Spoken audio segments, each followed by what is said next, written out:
Welcome back to the channel, and in this video I'm going to show you how I created this distressed look on this wedding box just using some simple things that you might have around the house. Bit of white paint, bit of fence paint, yes, fence paint, and just a little bit of satin lacquer. Quite effective, looks good. So check out this video. Oh, and don't forget to like and subscribe. Thanks. So guys, this is the wedding box that I am going to distress today. As you can see, already made it slightly different to the other one. It's a lot thinner, but when you're making things out of pallets, you're not always going to get the same product made with the pallet because of obviously the size of the wood, but it's a very similar design. So this has been sanded down to 80 grit. You can feel my hands going all over it. It's still got a little bit of roughness and texture to the wood. Now, I know what you're thinking. You're thinking, how are you going to distress this now? And you're thinking, what do I need to do it? Well, there's a couple of things you can use. Wood dye, wax. Now that's a sepia wax. It's kind of like a greyish colour. It works with some woods and some others it doesn't, but I've not got a lot of medium oak stain left, so we won't be using that.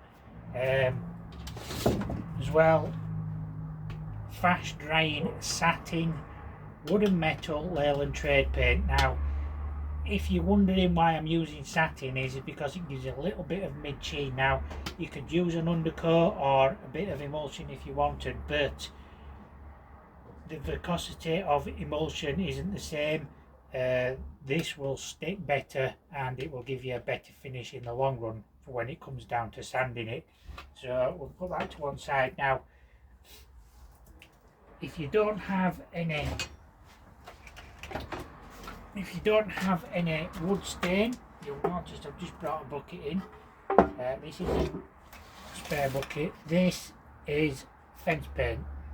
Now this is dark oak, so this will go really dark on this wood.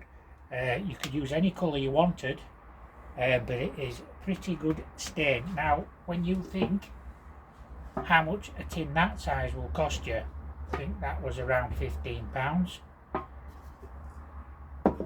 This was probably the same price, maybe a little bit more, a bit less, depending when you get it from, and effectively it will do the same job, because effectively it is a stain. It does exactly what it says on the tin, which stains your wood to dark oak, and it also soaks in really well to the wood, and it can be sanded off leaving the grain behind. So that's what we're going to be using today. So the first thing we're going to do is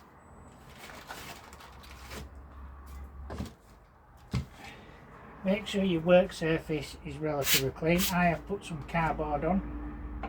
We need to remove the furniture, mainly the door hinges, and okay, good idea to have a little box to put things in if you're doing this.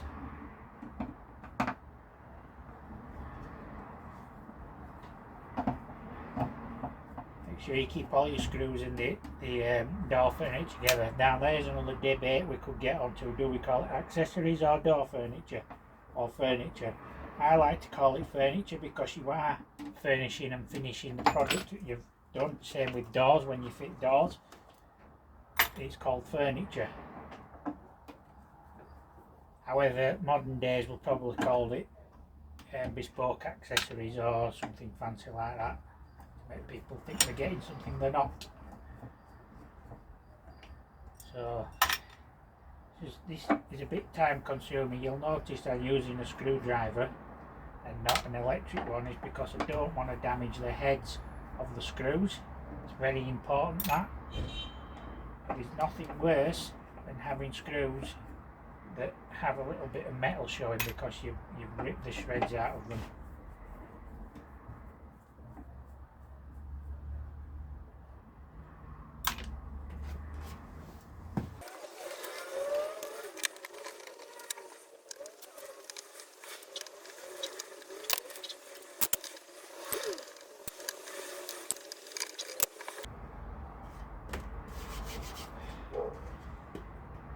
all these are wardrobe locks, but it adds a nice little feature, especially if you sell these for weddings, because I know I'm digressing from what I'm supposed to be doing now, but just gives you something to secure the cards in. I've seen a lot of these made and they don't come with that. So once you've got it all dismantled, what I like to do is place a couple of pieces of scrap wood underneath it. It's just to lift it off the ground a bit, as much of the dust off as you can, if there is any dust.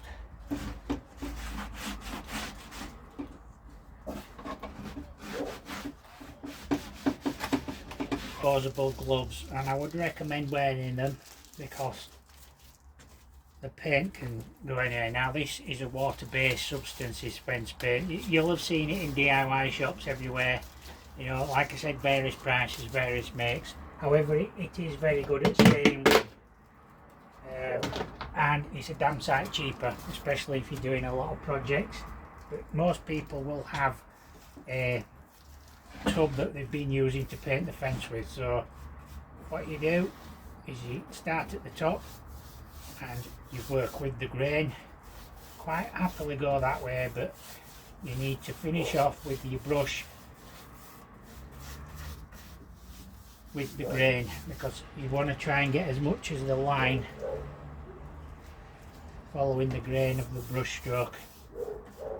Now it doesn't make any difference how much you put on, but you need to get it, try and get it as even as possible.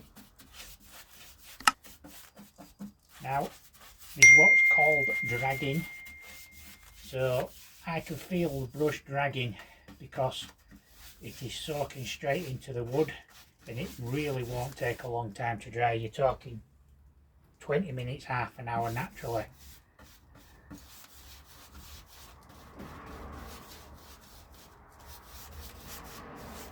You'll notice I've not filled any of the nail holes in. Now some people would say, oh, do that, but I'm not looking for this mega perfect finish. This is a rustic look. It's designed to be like it's been sat there for years, handmade by the old farmer down the road, who's used his horseshoe nails for shoeing his horses. Sometimes leaving the nails in gives it more character than trying to fill them in, and another reason is if you fill them in, you can always see the filler, so it doesn't always work. Not to say that you can't fill them in, that's just my preference there.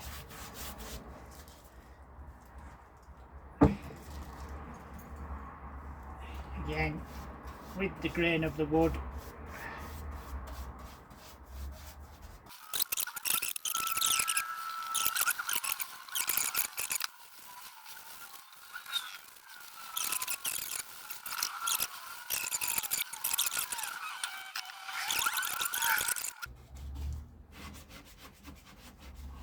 this is water based, so water on wood is very good for raising grain.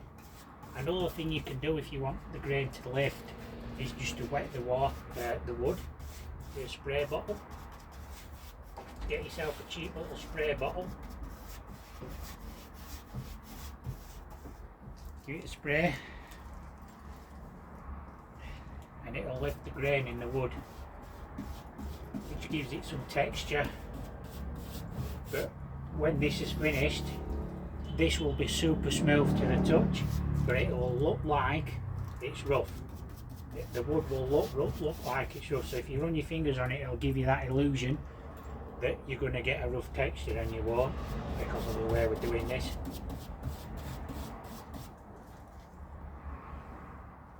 Like I said, just make sure you get a good dusting.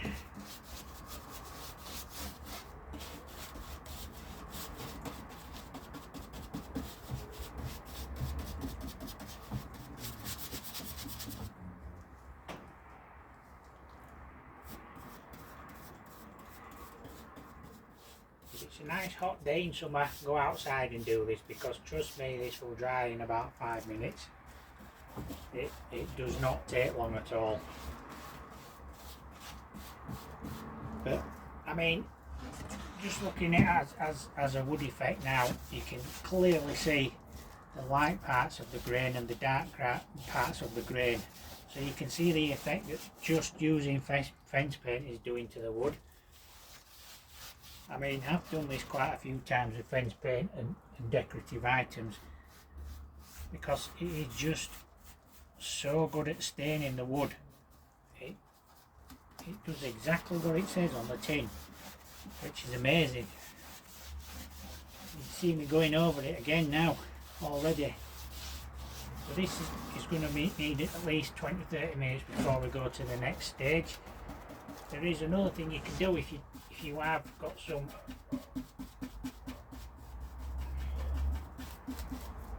wet spots.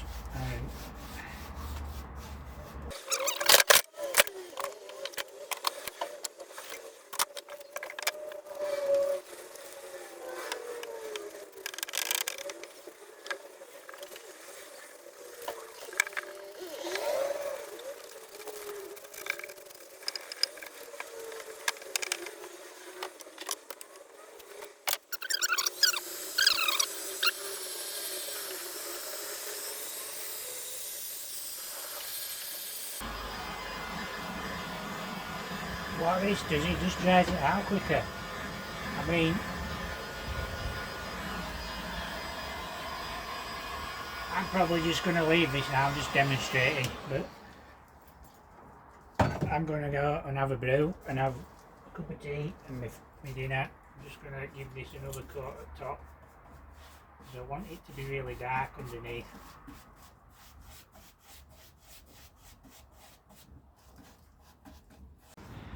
So we're on to the next stage now. A lot of people say get to sanding, but they never tell you what setting to put the sander on. If you've got a variable speed one, hit it on the lowest one you can go. 120 grit sandpaper. What does that mean? That means it's got 120 pieces of grit, the fine per inch on the sandpaper. This one's slightly worn, which is what I want. I don't want it ripping into the wood. Once you've got it lined up and on,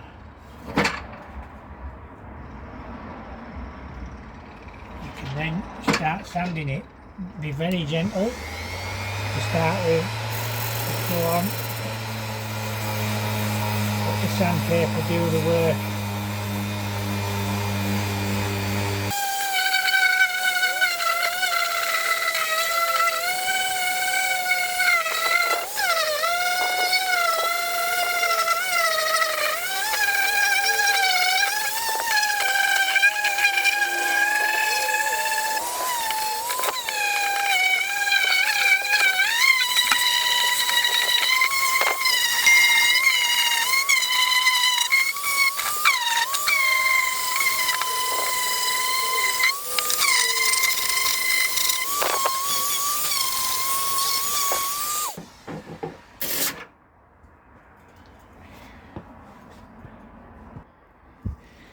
Okay, now we have the sanding done. We're on to the next bit. Now you might be thinking, well, are you going to start throwing the white on it now?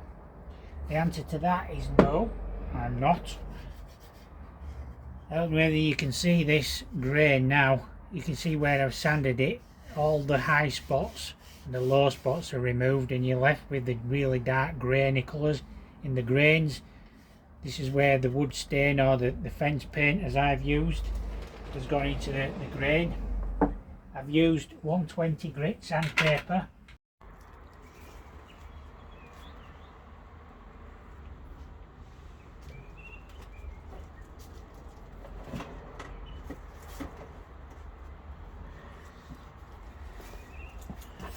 So, I don't know how much it stopped recording, but it doesn't matter. We've given it a coat of lacquer now. Now we're ready for the next stage. So what you need is your fast drying paint. This is, like I said, Leyland Trade fast drying satin. So what we're going to do now is give it a coat.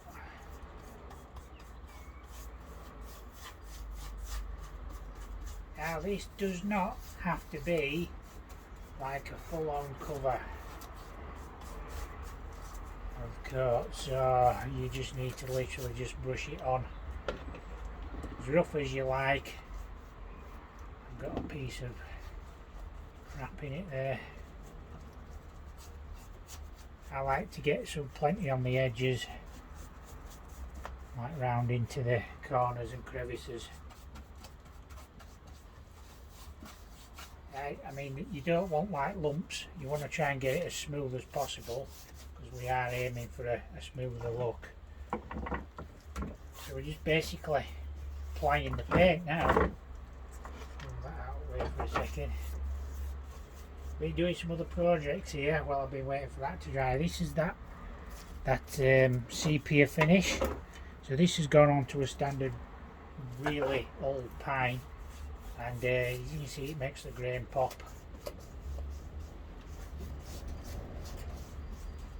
So this is going to look like a bit of undercoat.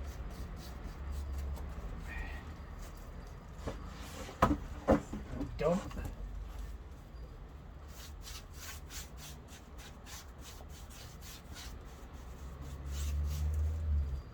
What the lacquer will do, it will stop this soaking in, so it will take longer to dry now, but you'll see the difference. If I was just to apply it on the top, one, the brown colour would bleed into it, and two, when it comes to sanding, you end up stripping off most of it back to wood, so you don't want that. What you want is to get the layers to come through when you're sanding. I need to move these out of the way because they get covered in shit.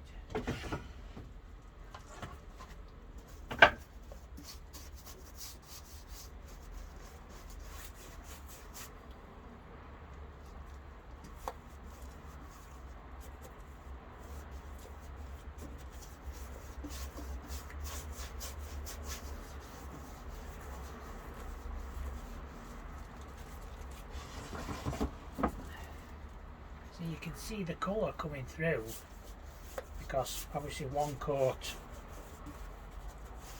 of this will not cover it evenly, and that's what you don't want to happen. So you just want it to look like you've just went out with a brush and they decided to coat it all that and got fed up halfway through. Again, nail holes, dab them.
And now what we need to do is let it all dry, making sure there's no runs in it first, obviously.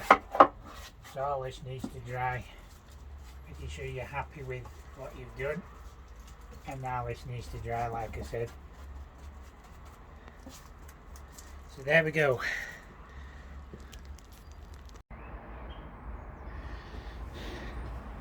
So unfortunately the video stopped recording, and I've already got to this process where I've painted it with the satin paint. So just to run you through quickly what I did, I used some clear satin lacquer, water based, over the top of the dark oak. So this is a piece of dark oak. If you can imagine, this was what we call, if you've been following the video you'll have known that. So it's had a coat of this on top of that, and then it's had a coat of satin, fast drying satin paint. This one, Leyland Trade. These are really cheap, but they're also really good. You might be thinking, why are you using satin? Because it has a nice little sheen to it, and it does adhere to the surface quite well. So the next thing to do is get this sanded back now, so that we can reveal some of the grain in the wood, and then we can go on with the next process after. So for this process we're using a basic McAllister sander. This is 120 grit. It has been used as this pad that's on it, so it's got a nice little polish to the abrasive, but it will start lifting this off gradually. We set it to about number 1 or 2. Usually start off at 1 and increase the speed if I need to. So let's get it sanded.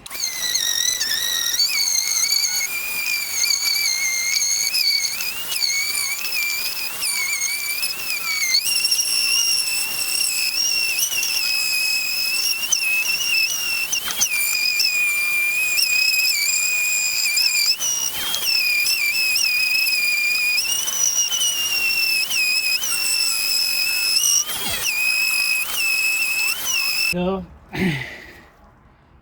as you see, the grain on this now absolutely stands out now, because you can see the white has filled into the grains. This is what makes it smooth, has a nice texture to it. You notice you can take as much off or as little off as you want, because you lacquered it. That's what makes it harder to sand. It gives it a harder surface to sand, so all the paint stays on the wood.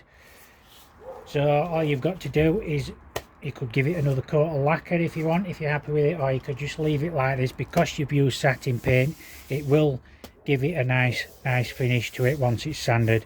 So all that's left to do is put the accessories back on. So guys, there you go. You don't have to use a wedding post box to do your design on. You can use anything if you want to make a sign, or you're just distressing furniture or something like that. Fairly simple products that you can probably buy fairly cheap. You might even have some lying around your house. You can buy wood dye. Like I said, for what that costs, you could use fence paint. I've used fence paint today. So this piece of wood here has had a couple of coats of fence paint. This wood's now really rough, because obviously the water-based product lifts all the fibres up in the wood, and that's what you're sanding out with your 120 grit. Like I said, you don't have to do a wedding box, you can do anything you want. This is just a little bit of character for the box. Obviously we'll be selling this on our Facebook pages, and maybe do a bit of personalisation as well for anybody who wishes it to be personalised. However, it doesn't look too bad, just bare bones like that. I am quite impressed with the finish. You can sand it back a little bit more if you want. It's up to you. You don't have to do what I've done, which is leave a lot of the white, but you can see how it works. The white goes into the grain where it's deeper. It actually fills in the grain with the paint, and then it leaves you with the dark oak stain, and in a few places it's down to bare wood. Now, because I gave it a coat of lacquer, it's actually sealed it as well, so that will stop any of the stain coming into the paint.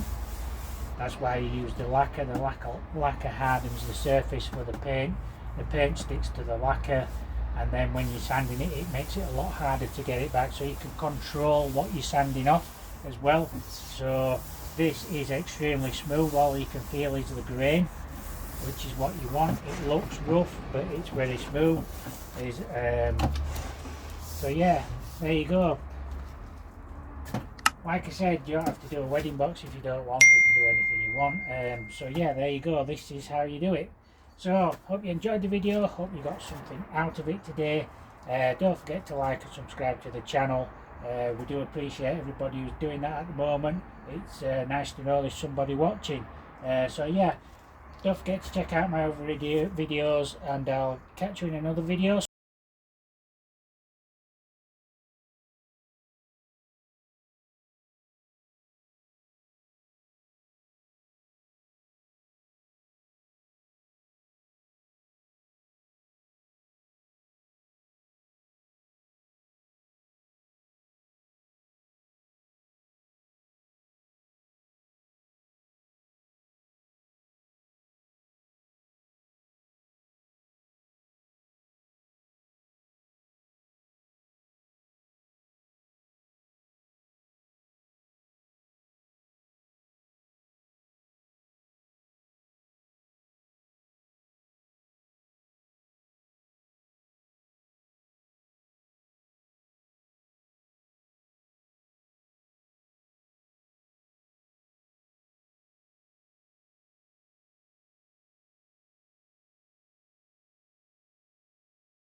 Welcome back to the channel, and in this video I'm going to show you how to repair a puncture in your tyre. DIY repair, simple little kit you can get online.